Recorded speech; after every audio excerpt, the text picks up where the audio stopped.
Welcome to my channel. Today's video comes from South Africa and tells the tragic story of Hannah Cornelius. If you enjoy the video, please give it a thumbs up and consider subscribing if you like true crime, as we post videos weekly.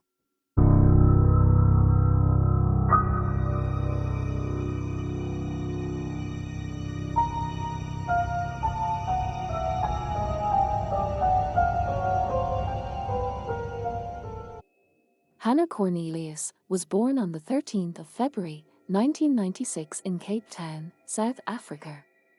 She was the daughter of magistrate Willem Cornelius and wife Anna, who was a lawyer.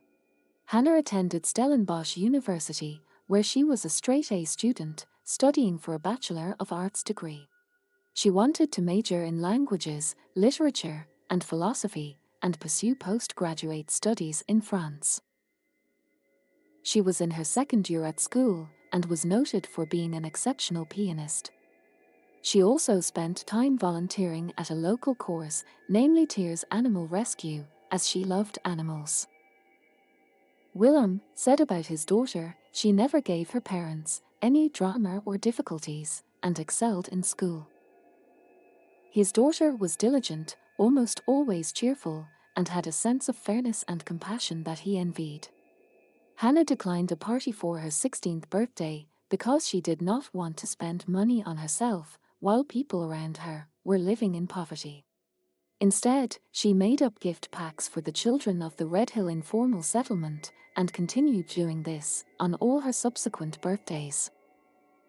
Hannah had little interest in money or material things and had no prejudice regarding race, religion, or social standing. She was a remarkable child, on the cusp of growing into a remarkable young woman. On the 27th of May 2017, Hannah and her friend Cheslin Marsh had been returning to Cheslin's home after a night out. Cheslin, also a student at the time, met Hannah for the first time at the Bohemian pub in Stellenbosch on the night of Friday the 26th of May. From there, they went with friends to a university campus where they had a few drinks before going to a town centre nightclub. Cheslin then walked Hannah home to Irene Women's residence, where they ended the night quietly before Hannah gave Cheslin a lift home. They set off towards Cheslin's home. Hannah was driving her blue and white Volkswagen City Golf. Her grandmother had bought her the car as a gift, and Hannah loved it. When they arrived at Cheslin's home on Bird Street, Stellenbosch, they pulled onto the grass verge and sat talking for a few moments. They were unaware of the horror that they would face in the next few hours. Four men drew closer. Vernon Whitbui, 33, Gerald O'Parsons, 27, Nashville Julius, 29, and Ben Van Neerkerk. The four of them were out looking for a car to steal when they spotted Hannah and Cheslin pull onto the grass verge. The group surround Hannah's car and forced their way into it. They are armed with a sharpened screwdriver and a flick knife.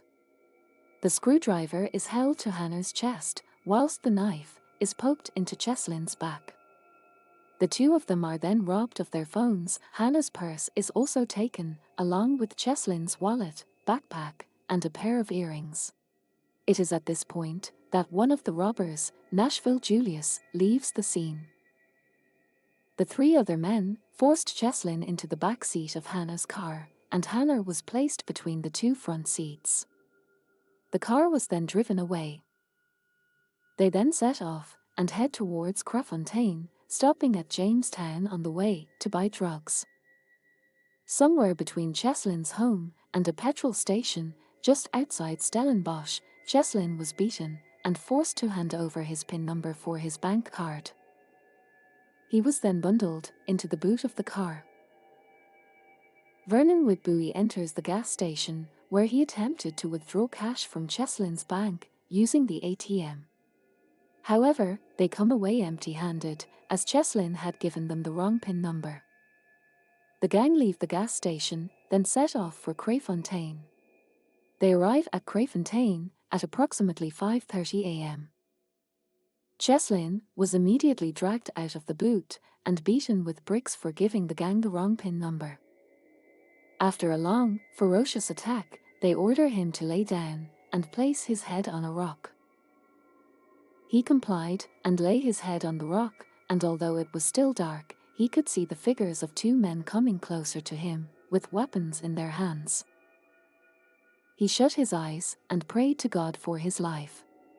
He was then savagely beaten by the men and left for dead. At around 6 a.m., the gang drove off, leaving Cheslin in a pool of his own blood.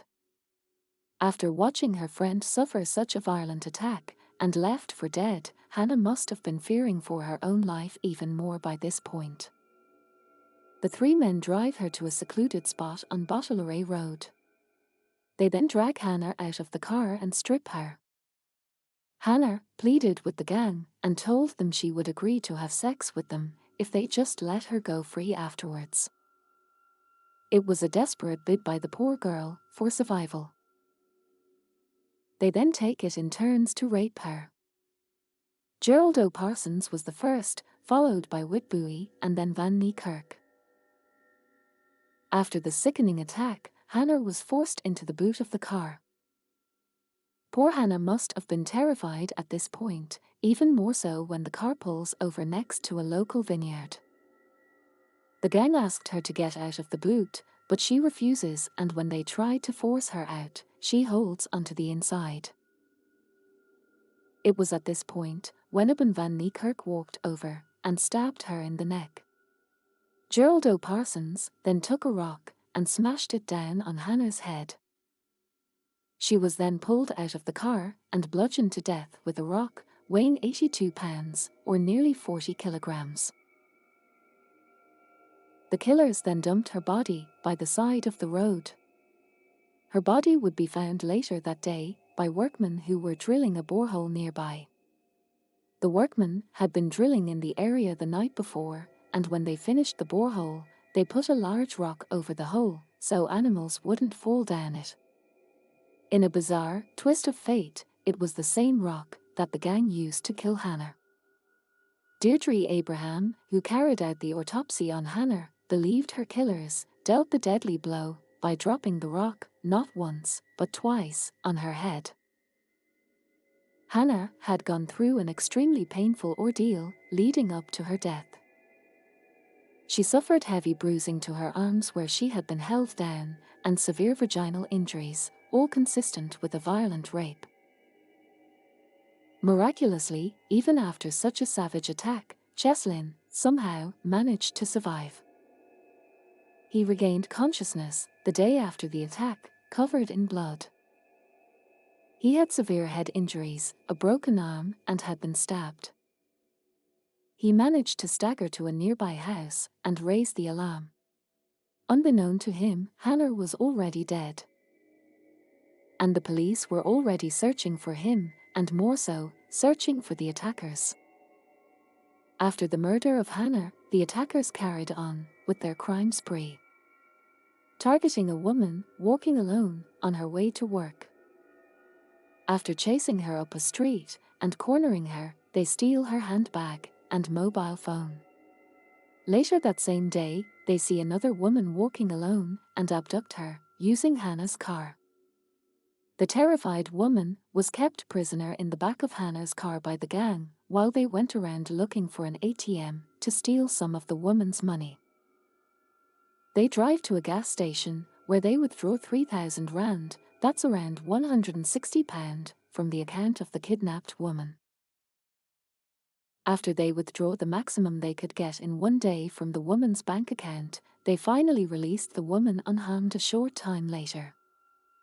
At around 2 p.m. that same day, police, who were on the lookout for Hannah's car, spot it driving along a road and attempt to pull it over. The car just speeds off, leading to a high-speed pursuit, which ends when the occupants of the car, Parsons and Whitbooi, flee on foot. After a short chase, the men are caught by the police. The other two are arrested shortly after. After an 11-hour rampage, the gang were finally in custody. The trial began on the 11th of June 2018, with all 4 men pleading not guilty to the rape and murder of Hannah and the attempted murder of Cheslin. However, when Gerald Parsons was called to the witness box to testify, he broke down and made an unexpected confession. Parsons cried as he told the court that he hadn't wanted to rape Hannah, as he had a girlfriend and young children, but he did it anyway.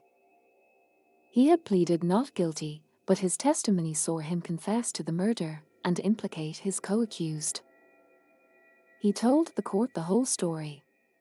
Cheslin also took the witness box to testify. He broke down in tears when he recalled the events of that night. All 4 were found guilty of all charges against them. The Cape Town High Court has handed down life sentences to the 3 men convicted of killing 21-year-old Stellenbosch University student Hannah Cornelius in May last year.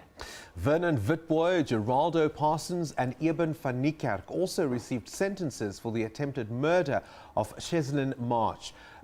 There's a combined total of 358 years plus 2 life sentences each.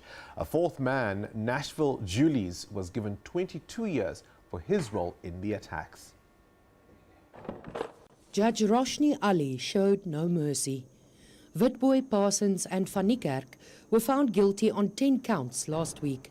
All of them have previous convictions.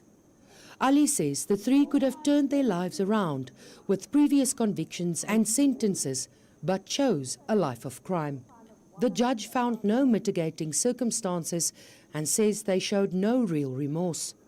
Judge Ali says the rape and murder of Hannah Cornelius was harrowing and violent and left a permanent scar on her family and the Stellenbosch community. Cornelius's family was not in court but testified last week that they were devastated. The NPA welcomes the sentences. 2018, 3 of the men were sentenced to a combined 358 years in prison. Vernon Witbooi and Geraldo Parsons, the 2 ringleaders of the crime, were sentenced to 115 years each and given 2 life sentences for the rape and murder of Hannah. Accused number 3, Eben van Niekerk, was sentenced to 128 years and given 2 life sentences. A 4th man, Nashville Julius, will effectively serve 22 years in prison for the kidnapping and robbery of Hannah and Cheslin. Many of the people in the public gallery broke into cheers after the sentences were handed down. The killers, defiant to the end, smirked and gave thumbs up as they left the courtroom. In February 2020, Hannah's family expressed outrage that news of 2 of the killers are operating Facebook accounts from behind bars. Vernon Witbooi and Geraldo Parsons have had internet access and been using cell phones while serving their sentences. The family was devastated after finding out that the convicted men had contact with the outside world. It is very disheartening for us as a family because they have so much access, and we as a family will never get to see Hannah again, said a family spokesperson. The rules do not seem to apply to them, he added. The claim is being investigated by the Department of Correctional Services. Cheslin Marsh remains to this day deeply affected by the attack. He has been left deaf in 1 ear and hasn't been able to return to his studies. Students organized a walk in memory of Hannah to the local coastal resort of Fishhook, to which several hundred people attended, including Hannah's friends and family. The event ended with a candlelight vigil in Hannah's memory. Hannah's heartbroken dad described how his wife never seen the killers brought to justice, as a few months after the murder, she would tragically drown in a swimming accident at sea. Her body was found floating in shallow water by beachgoers. The Hannah Cornelius Foundation has been set up in Hannah's name.